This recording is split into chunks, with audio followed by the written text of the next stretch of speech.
Long ago, when these ancient Grecian temples were new, hemp was already old in the service of mankind. For thousands of years even then, this plant had been grown for cordage and coarse cloth in China and elsewhere in the East. For centuries prior to about 1850, all the ships that sailed the western seas were rigged with hempen rope and sails. For the sailor, no less than the hangman, hemp was indispensable.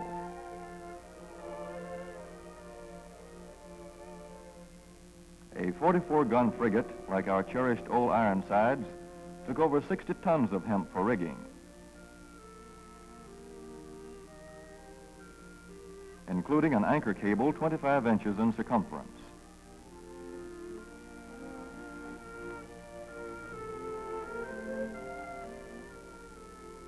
The Conestoga wagons and prairie schooners of pioneer days were covered with hempen canvas. Indeed, the very word canvas comes from the Arabic word for hemp. In those days, hemp was an important crop in Kentucky and Missouri. Then came cheaper imported fibers for cordage, like jute, sisal, and manila hemp, and the culture of hemp in America declined. But now, with Philippine and East Indian sources of hemp in the hands of the Japanese, and shipment of jute from India curtailed, American hemp must meet the needs of our Army and Navy as well as of our industries. In 1942, patriotic farmers at the government's request planted 36,000 acres of seed hemp, an increase of several thousand%. The goal for 1943 is 50,000 acres of seed hemp. In Kentucky, much of the seed hemp acreage is on river bottom land such as this, along the Kentucky River Gorge. Some of these fields are inaccessible except by boat. Thus, plans are afoot for a great expansion of the hemp industry as a part of the war program. This film is designed to tell farmers how to handle this ancient crop, now little known outside Kentucky and Wisconsin. This is hemp seed. Be careful how you use it. For to grow hemp legally, you must have a federal registration and tax stamp. This is provided for in your contract. Ask your AAA committeeman or your county agent about it. Don't forget, hemp demands a rich, well-drained soil such as is found here in the bluegrass region of Kentucky or in central Wisconsin.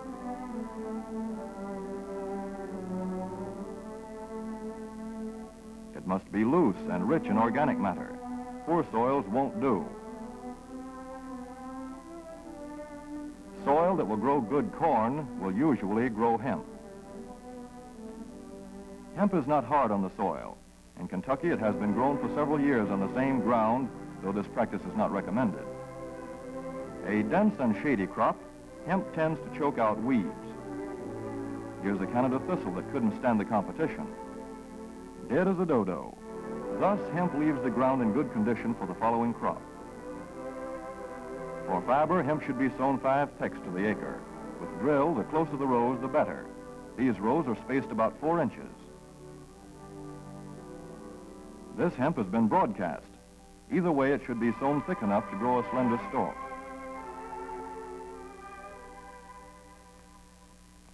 Here's an ideal stand.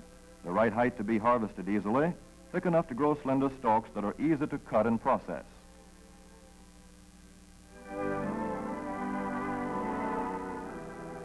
Stalks like these here on the left, they yield the most fiber and the best. Those on the right are too coarse and woody. For seed, hemp is planted in hills like corn, sometimes by hand. Hemp is a dioecious plant. The female flower is inconspicuous, but the male flower is easily spotted. In seed production, after the pollen has been shed, these male plants are cut out. These are the seeds on a female plant. Hemp for fiber is ready to harvest when the pollen is shedding and the leaves are falling. In Kentucky, hemp harvest comes in August.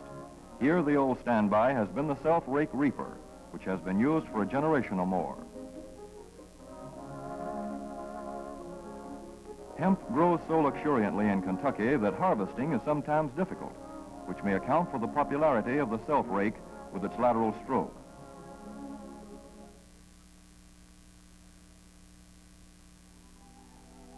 A modified rice binder has been used to some extent. This machine works well in average hemp.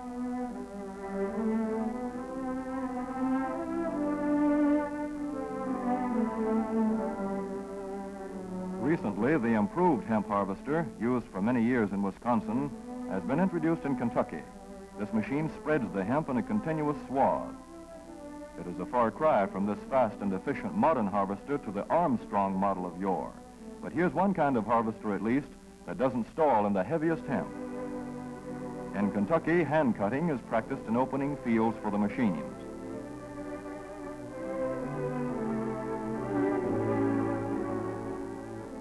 In Kentucky, hemp is shucked as soon as safe after cutting, to be spread out for retting later in the fall.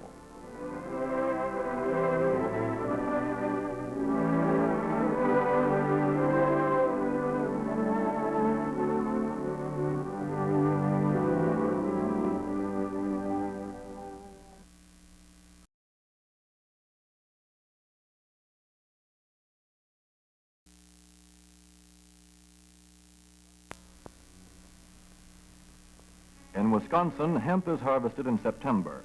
Here, the hemp harvester with automatic spreader is standard equipment. Note how smoothly the rotating apron lays the swath preparatory to retting. Here it is a common and essential practice to leave headlands around hemp fields. These strips may be planted to other crops, preferably small grain.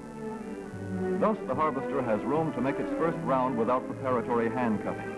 Here, the machine is running over corn stubble. When the cutter bar is much shorter than the hemp is tall, overlapping occurs. Not so good for retting. The standard cut is 8 to 9 feet. The length of time hemp is left on the ground to ret depends on the weather. The swaths must be turned to get a uniform ret.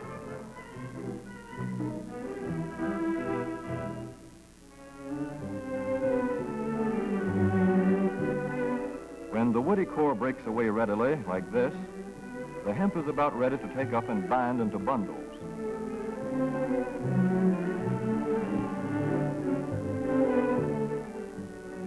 Well-retted hemp is light to dark gray. The fiber tends to pull away from the stalk. The presence of stalks in the bowstring stage indicates that retting is well underway.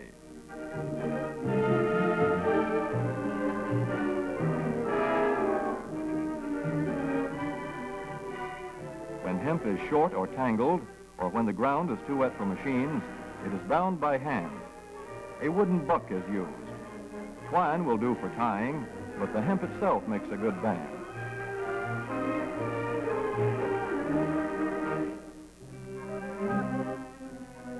When conditions are favorable, the pickup binder is commonly used. The swath should lie smooth and even with stalks parallel. The picker won't work well in tangled hemp.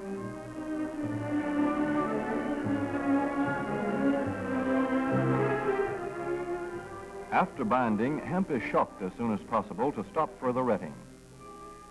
In 1942, 14,000 acres of fiber hemp were harvested in the United States. The goal for 1943 is 300,000 acres. Thus, hemp, Cannabis sativa, the old standby cordage fiber, is staging a strong comeback. This is Kentucky hemp going into the dryer of a mill at Versailles.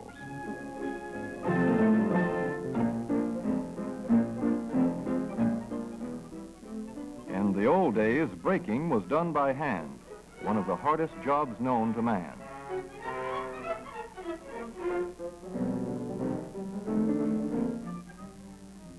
Now the power breaker makes quick work of it.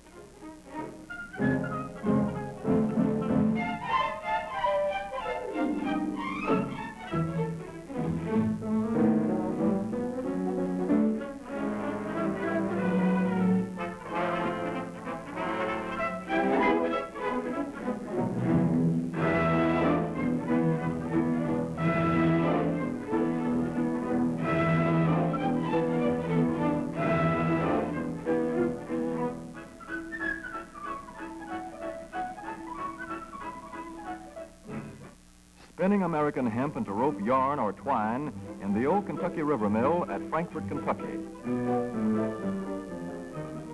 another pioneer plant that has been making cordage for more than a century.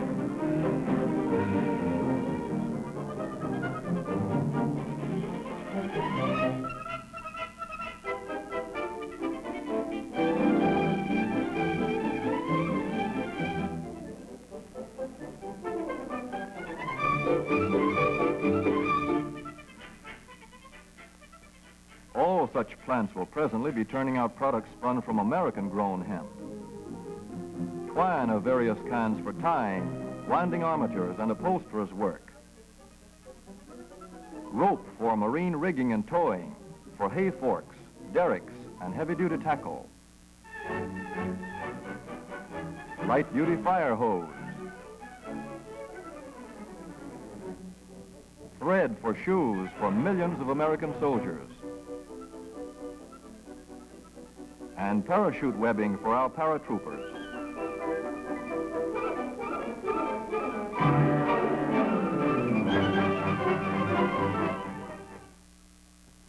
As for the United States Navy, every battleship requires 34,000 feet of rope, and other craft accordingly.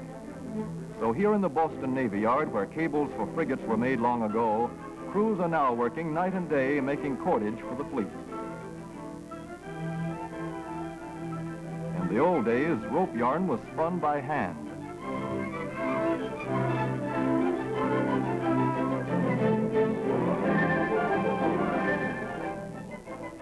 Today, even the rope walk is mechanized. 160 fathoms to go.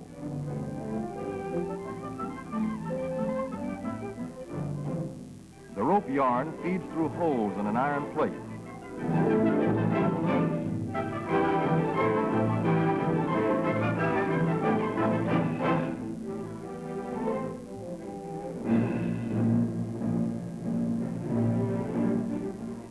This is Manila hemp, from the Navy's rapidly dwindling reserve.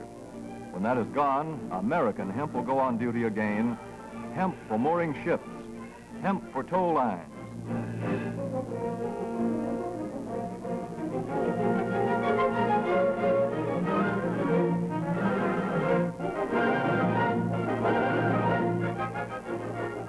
Hemp for tackle and gear.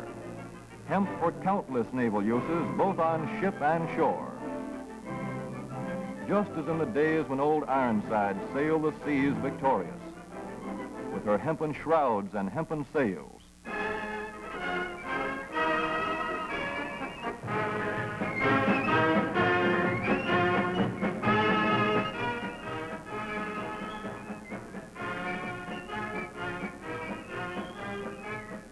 Hemp for Victory.